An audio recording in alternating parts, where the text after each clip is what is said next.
북한이 오늘 오전 함경남도 신포 해상에서 잠수함 발사 탄도미사일 한 발을 발사했습니다. 한반도 사드 배치 결정이 이루어진 데 대한 무력 시위로 해석되는데요. 문관현 연합뉴스 남북관계 팀장과 함께 이 내용 포함한 한 주간의 북한 관련 이슈를 살펴보겠습니다. 안녕하십니까? 안녕하십니까? 북한이 오늘 오전 11시 반쯤 SLBM 한 발을 발사를 했습니다. 여러 가지 분석들이 나오고 있는데요. 먼저 이 내용부터 정리를 해주시죠. 네, 북한이 지난 4월 23일 날 SLBM을 발사를 했었는데요. 당시에는 본인들은 성공했다 주장을 했습니다. 성공했다고 주장하는 근거는 발사 이후에 약 30km 정도를 이제는 이동을 했기 때문에 그런 근거로 얘기를 했었는데 네. 오늘 오전 11시 30분에도 역시 같은 장소로 추정이 되는 함경남도 신포 동남쪽 해상에서 또다시 이제 SLBM을 발사를 했는데요. 이번 같은 경우에는 일단 발사를 한 이후에 수중에서 사출을 하면은 공중에 올라가서 자서 제어를 한 다음에 본격적인 이제 비행에 들어가는데요. 약 10km 정도 고도로 상승을 하는 과정에서 바로 폭발을 했습니다. 그렇기 때문에 지난 4월 달보다도 더 일단은 실패했다는 데 결론이 현재 우리 군 당국은 보고 있고요. 일단 SLBM 같은 경우에는 수직으로 상승한 이후에 300km 정도를 이동을 할 경우에 이제 성공했다 이렇게 표현을 합니다. 그렇기 때문에 올 들어서 이제 두 번째 실시한 북한의 SLBM 발사는 일단은 이제 실패했다 이렇게 결론을 내리고 있고 네. 북한은 향후에도 이러한 SLBM 발사를 지속적으로 계속할 걸로 예상이 되고 있는데요. 통상적으로는 SLBM 같은 경우에는 지상에서 이제 발사 시험을 하고 수중에서 수중 사출 시험을 합니다. 그리고 세 번째가 이제 비행 시험을 하고 마지막으로 이제 SLBM을 장착을 해서 잠수함에서 발사해서 특정한 목표를 타격하는 이런 4단계 이렇게 과정을 거치는데 지금 군 당국이 분석하는 것은 북한은 그중에서 3단계 비행 시험 단계이기 때문에 마지막 4단계까지 가고 그리고 실전 배치까지 가려면은 북한의 향후 SLBM 시험 발사는 지속될 걸로 현재 예상하고 있습니다. 네. 계속되는 시험 발사 중에 하나로 볼 수 있겠지만 왜 하필 오늘을 선택했을까? 혹시 어제 있었던 사드 배치 결정에 대한 반발 성격으로도 볼 수 있습니까? 네, 지금 좀 복합적인 요인으로 봐야 될 것 같은데요. 네. 일단 미국에서 김정은 노동당 위원장을 인권 유린을 혐의로 이제 제재 대상에 포함시킨 점이 북한에게는 가장 큰 충격적인 사안으로 받아들일 것 같고 이에 강력하게 반발한 차원에서 SLBM을 발사할 가능성도 있습니다. 그리고 이제 방금 허승환 앵커께서 말씀하신 대로 현재 어제 오후에 한미 양국이 한반도의 사드 배치에 대해서 공식적으로 이제 발표를 했습니다. 이 사드는 그동안에 이제 중국이 또는 이제 러시아가 또는 이제 동북아의 여러 나라에서 반대를 했지만 결정적으로 이제 한국과 미국은 한반도의 사드 배치를 하는 것은 결국은 이제 북한의 핵과 미사일 위협에 대응하는 것이다. 결국은 이제 북한을 겨냥한 것이라는 것을 공식적으로 천명을 해왔기 때문에 북한에서는 이에 대해서 당연히 반발할 수밖에 없습니다. 그렇기 때문에 한미 양국이 어제 오후에 한반도의 사드 배치를 공식화한 데 대해서 이에 대해서 반발 차원에서 북한이 SLBM을 오늘 아침 발사한 걸로 현재까지는 볼 수가 있겠습니다. 네. 그렇기 때문에 앞으로는 이러한 북한이 만약에 SLBM을 통해서 핵과 미사일 위협을 더더욱 고도화시킨다고 봤을 때는 이제는 이에 대응하는 차원에서 사드를 도입한다는 논리가 있었기 때문에 사드 배치 논의가 오히려 이제 급물살을 탈 가능성이 높아지는 상황이다 이렇게 볼 수가 있겠습니다. 네. 사드 배치 논의에 대한 급물살을 얘기해 주셨는데 그렇다면 사드 배치까지는 아직까지 좀 여러 가지 과제들이 남아 있는데 북한이 이를 빌미로 해서 앞으로 더 추가적인 무력 도발을 할 가능성이 충분히 있겠군요. 네, 맞습니다. 지금 북한 외무성이 이제 8일 날 성명을 통해서 먼저 김정은 노동당 위원장을 제재 대상에 포함시킨 것에 대해서는 이것은 분명한 선전포고다. 그렇기 때문에 향후에 미국과의 이제 관계에서 제기되는 모든 문제는 북한은 평시가 아닌 이러한 전시법에 따라서 모든 것을 처리하게 될 것이다 이렇게 얘기를 했습니다. 일단 북한이 최고 존엄으로 내세우는 김정은 위원장을 미국은 이제 국제적으로 봐서는 하나의 인권 유린자로 또는 범죄자로 이렇게 낙인을 찍기 때문에 북한으로서는 어떤 식으로도 수단과 방법을 동원해서라도 이런 미국의 대응에 대해서는 어떤 전시법 체제에 따라서 이런 대응을 하겠다는 이런 강력한 메시지로 볼 수가 있겠습니다. 통상적으로 이제 북한의 입장을 대변했던 게 제1본 조선인 총연합회 이제 조선신보가 있는데요.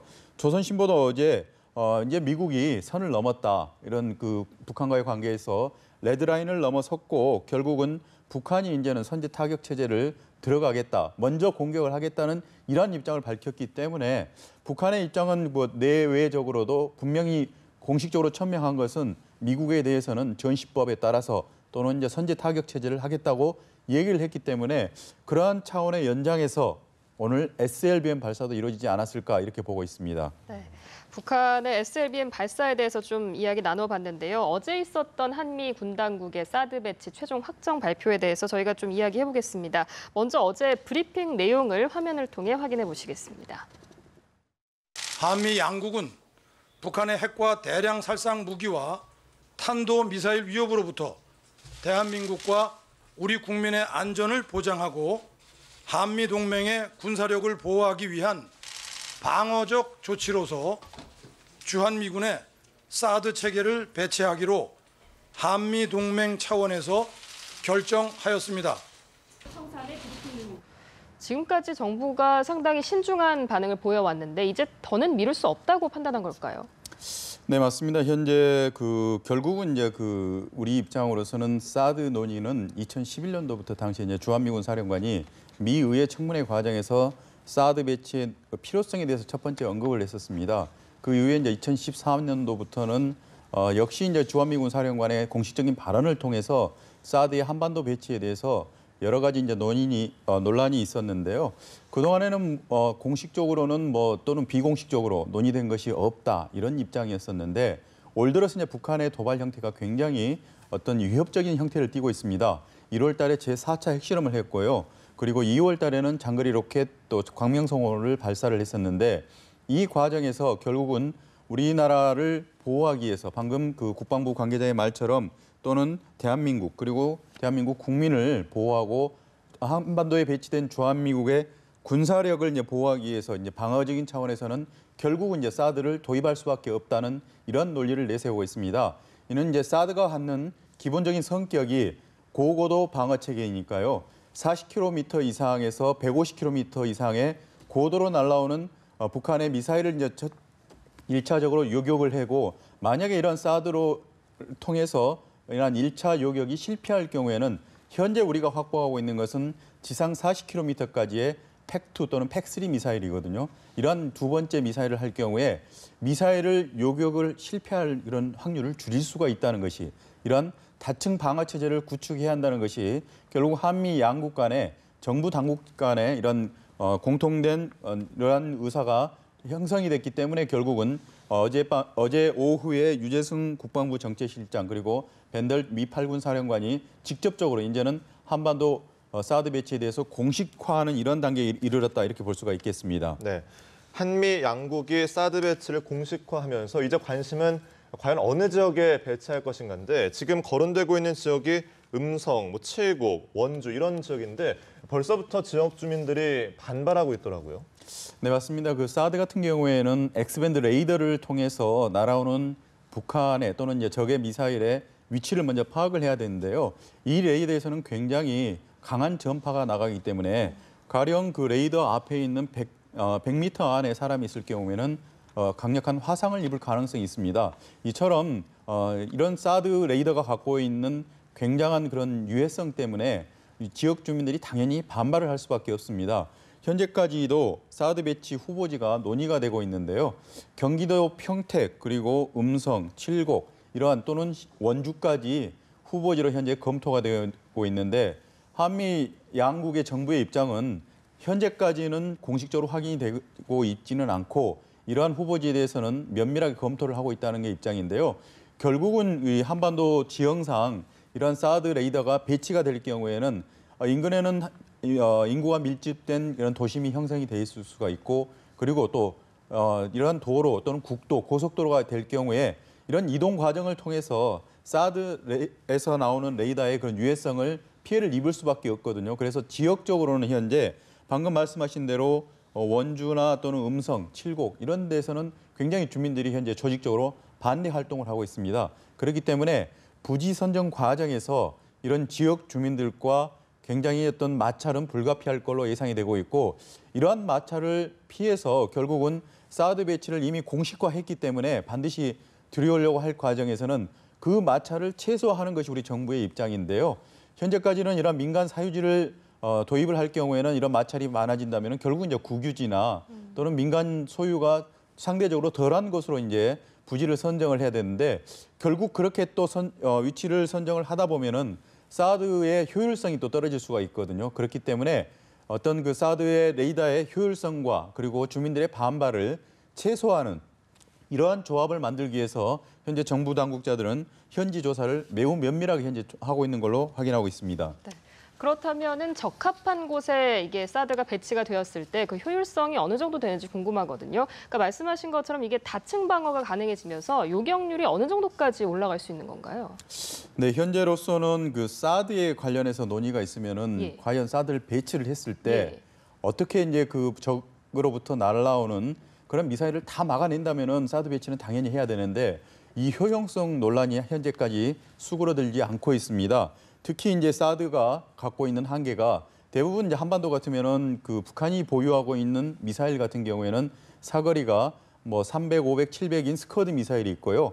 1,500, 1,200까지 날아갈 수 있는 이제 노동 미사일. 노동 미사일은 길게는 일본 열도까지 포함을 하지만 저번처럼 무수단 미사일 발사 사례에서 보았듯이 발사 각도를 높은 각도, 고각도로 세울 경우에는 네네네. 결국은 그 노동 미사일을 통해서도 한반도의 특정한 목표물을 타격할 수가 있거든요. 그래서 이제 스커드나 노동 미사일에 이런 걸 막기 위해서는 사드가 과연 도입될 필요가 있냐? 그 비용, 그 많은 비용을 들여서 도입을 했을 때 과연 북한으로부터 날아오는 스커드나 노동 미사일을 막는데 과연 이 비싼 사드를 도입할 필요가 있냐? 가격 차원에서 먼저 효용성 논란이 일고 있습니다.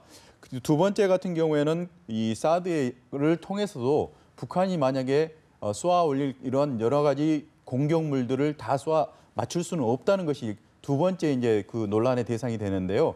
사드 같은 경우에는 북한 같은 경우 상대방의 어떤 그 주의를 분산시키기 위해서 우리가 말하는 가짜 미사일을 먼저 쏠 수 있습니다. 더미 미사일이라고 그러는데요. 하지만 이 사드는 이런 더미 미사일을 분별해서 결국은 타격할 수 있는 능력까지 지니고 있는데, 문제는 북한이 현재 우리 그 휴전선 일대에다 가지고 있는 장사정포를 확보를 하고 있습니다. 이 장사정포를 6천여 문, 그러니까 방사포를 먼저 쏘아서 우리 그 사드 요격 체계를 갖다가 혼란을 주고 나서 그 뒤에 북한이 또 더 효율적인 공격 체계, 미사일을 또 도입을 해서 또 공격을 할 수가 있거든요. 하지만 이제 사드가 갖고 있는 것은 결국은 전체 해봤자 48포문밖에 안 됩니다.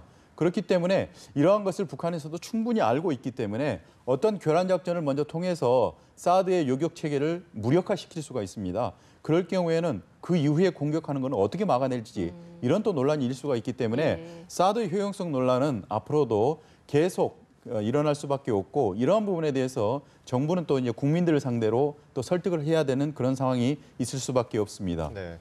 이번에는 눈길을 동북아 정세 쪽으로 좀 넓혀보겠습니다. 역시나 그동안 굉장히 민감하게 반응했던 중국과 러시아, 어제 공식화 발표가 있자마자 역시나 반발하고 나섰죠. 네, 맞습니다. 지금 사드의 레이더의 그 범위 때문에 중국 그리고 또 러시아까지 반발을 할 수밖에 없는데요. 일단은 그 사드 레이더 같은 경우에는 범위가 2,000km까지 나올 수 있다는 그런 주장이 있기 때문에 만약에 이런 사드 레이더를 통해서 한반도 특정 지역에 배치를 하고 미국이 중국 북동부 지역에 있는 군사시설, 그러니까 산둥 반도를 비롯해서 해안 지역에 많은 군사시설이 밀집이 돼 있는데요. 이러한 그 군사시설의 동향에 대해서 파악을 해버리면은 결국은 이제 중국으로서는 그런 그 여러 가지 중국 미사일 또는 여러 가지 그 항공기의 동향에 대해서는 미국이 읽고 있다는 이런 그 불리한 상황이 나올 수밖에 없다. 그래서 결국은 계속 사드 배치를 처음에 도입이 논의가 될 때부터 결국은 시진핑 국가주석까지 한중 정상회담에서 사드 배치에 대해서는 신중해야 한다 이런 주문을 할 정도로 지위 고하를 막론하고 중국에서는 여러 가지 외교 채널을 통해서 사드에 대한 반대 입장을 밝혀왔습니다. 어제 한미 양국이 드디어 이제 공식적으로 한반도 사드 배치에 대해서 발표를 했을 때도 역시 이제 중국에 있는 한국 대사와 미국 대사를 동시에 외교부로 불러들여서 강도 높은 그런 반대 입장을 보였는데요. 중국이 이제 외교적으로 쓸 수 있는 굉장히 많은 그 용어 중에 강력한 용어를 여러 가지로 동원해가면서 사드 배치에 대해서는 안 된다는 입장을 분명히 했었습니다.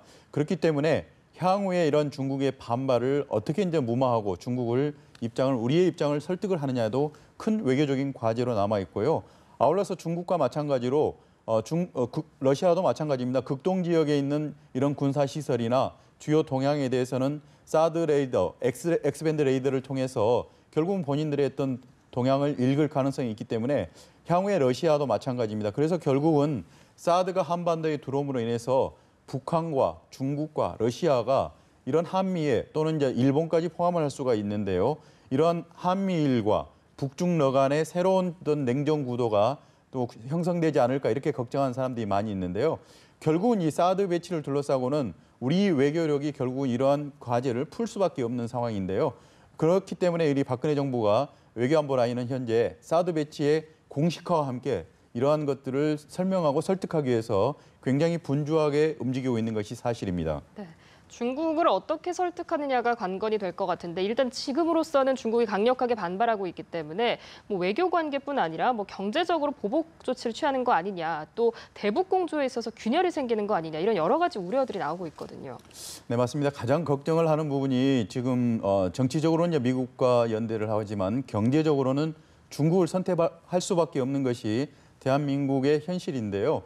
향후 이제 무역 보복 조치에 나설 가능성은 충분히 있다고 많은 사람들이 현재 우려를 하고 있습니다. 특히 걱정을 하고 있는 것은 시진핑 국가 주석이 취임한 이후에 중국의 5세대 지도부가 이제 출범한 이후에 북한과 김정은 체제와 굉장히 삐걱거리는 외교 관계를 유지를 했었거든요. 하지만 이제 미국이 또는 이제 한국과 한반도에 이제 사드 배치를 함으로 인해서 북중 간에 갑자기 급속도로 가까워질 가능성도 높다 이렇게 볼 수가 있겠습니다. 특히 36년 만에 북한에서 노동당 제7차 대회가 열렸고요. 이어서 최고인민회의 제13기 4차 회의가 지난 6월에 열렸었는데요. 문제는 이러한 그 북한의 공식적인 행사를 통해서 중국에서 축전을 보냈었습니다. 특히 최고인민회의가 열린 이후에 당시에 이제 중국으로 김정은 노동당 위원장이 첫 번째 했던 행보는 결국은 중국 공산당 창건 기념 축전을 보냈었는데 시진핑 국가주석이 하루 만에 답장을 보내왔습니다. 이 답장 내용에는 친선을 굉장히 강조하는 부분이 있기 때문에 북한과 중국이 갑자기 가까워질 가능성이 높아지고 있는 상황에서 미국이 이제 사드 도입, 한국과 미국이 사드 도입 문제를 발표를 하면은 결국은 이에 대해서 북한과 중국이 결국 손을 잡고 미국에 한국에 대응하는 이런 전선을 형성할 가능성이 높은 것이 사실이기 때문에 향후에 이제 결국은 다음 주에는 북중 간의 우호 조약을 맺은 그러한 또 기념일이 오고요. 27일 같은 경우에는 이제 우리로 말하면 정전협정 체결이지만 북한과 중국으로 말하면은 전승절 기념 행사가 있는데 이러한 여러 가지 일련의 행사를 통해서 중국과 북한이 외교적으로 급속도로 가까워질 가능성이 있기 때문에 우리 외교 당국자들 현재 긴장시키고 있는 게 사실입니다. 네. 사드와 관련된 논쟁은 앞으로도 대내외적으로 계속될 것 같으니까요. 지켜보도록 하고요. 지금 초반부에 말씀을 해주셨지만 오늘 북한이 SLBM을 쏘는 그 배경에 물론 어제 사드 배치 결정도 있었지만 미국을 향한 것이라는 분석도 많았거든요. 인권 문제로 김정은을 직접적으로 제재 대상에 올린 건데 어떤 의미로 봐야 될까요? 네, 2014년도에 이제 소니 픽처스 해킹 사건이 벌어진 이후에 미국 행정부 차원에서는 북한에 대한 제재를 본격적으로 논의를 했었는데요. 이제 그 완결판이 나왔다 이렇게 얘기를 하고 있습니다.